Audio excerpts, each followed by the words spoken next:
18 parlano anche di io sono il referente. Intanto mi presento, sono capitano Clem, diciamo capitano non perché sia un grado, ma è così un modo per definire un capogruppo. La mozzarella, ma non c'è più niente di italiano, la Galbani non c'è più italiana, la Santa Lucia non c'è più italiana, la Invernizzi non c'è più italiana, perché non è rimasto niente, si ha venduto tutto, Dobbiamo cominciare dal territorio. L'acqua San Pellegrino non è più quella, l'acqua vera del Coro la Gana Nestlé. Cosa è rimasto? Poi i prosciuttifici nella zona erano tutti quanti male a Nestlé, adesso non so se si liberano, fino a qualche anno fa io avevo comprato tutti quanti. I nostri governanti, ragazzi, vendono tutto.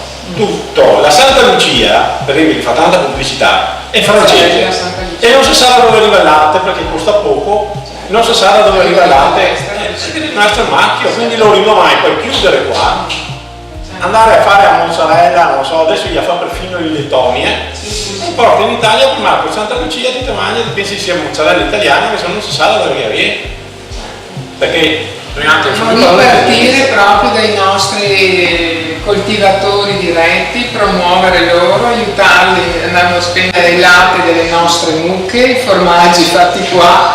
Ecco, noi saremo chiamati a fare uno sforzo, ma acquistare. Andare a comprare per me non c'è cosa del latte, perché se tu leggi, perché non legge mai nessuno, ma tante volte sui bussotti del latte è scritto latte francese, perché la Francia aveva comprato tutto quello che riguarda il settore latteario, i tedeschi si era comprato tutta quanta quello che riguardava il metallo, la Thyssen ha comprato tutto, adesso sta chiudendo tutto, porta tutto in Germania e l'Italia resta senza le acciaierie.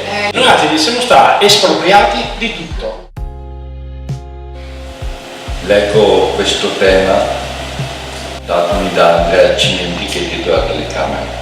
Approfitto del tema di questo mese, io sono il referente per mettere me stesso in primis e anche tutti voi in condizione di chiederci il valore del progetto, l'ho capito realmente, e suppongo che chiunque abbia sposato il progetto Cohen ha la responsabilità di diffonderlo attraverso la buona comunicazione. Dovremmo inoltre tutti avere cura di difendere il progetto dagli attacchi di quelli che lo vivono come una scalata di potere o da quelli che in malafede dall'interno boicottano questo nostro sogno comune. Soprattutto chi ha accettato di essere referente dei clan e lo fa in modo etico, ha ben compreso che non è compito facile, perché a volte incontra situazioni, atteggiamenti e comportamenti non consoni alle quattro regole. Non si tratta di stare seduti in poltrona, credendo di avere potere su di una vasta platea di gente a cui comandare, ma si tratta di servire il prossimo. Da tempo infatti si assiste purtroppo a discorsi che hanno ben poco a che fare con il nostro mondo migliore, sicuramente privi di spirito collaborativo, per non parlare di altruismo e fraternità. Questo progetto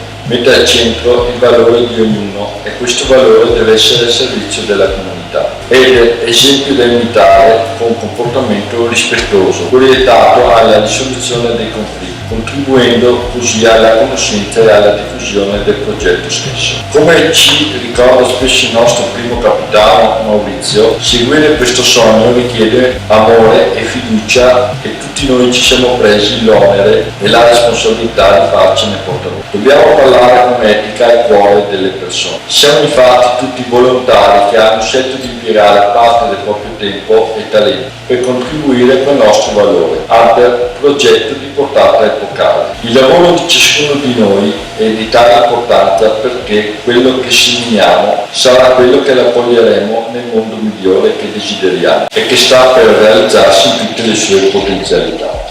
Cosa faccio io per il progetto? Perché lì dice io sono il referente, ma che cosa faccio? Si collega un po' al discorso delle quattro regole dell'altruismo, perché questo ti permette di non essere io, ma di essere noi, secondo me. Questo è un po' anche il discorso perché è facile cadere un po' nella trappola, ma proprio perché siamo esseri umani, di essere, cioè io sono il capo, ma non.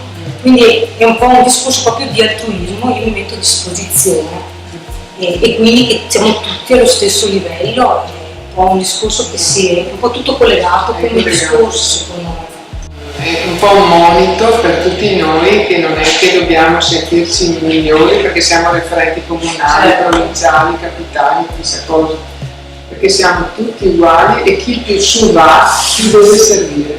Questa è la sostanza.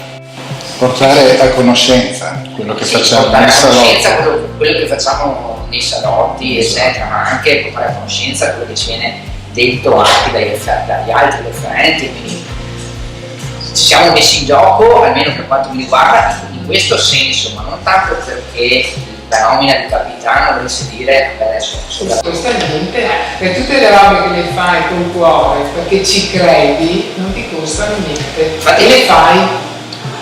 Andando avanti sto cambiando anch'io, cioè io mi sento che sto cambiando anche in questo senso. Io penso che tutti i capitani comunque hanno una possibilità in più che abbiamo noi, proprio questa forse di sentire ancora di più la responsabilità, al di là della responsabilità, ma anche il fatto del cambiamento.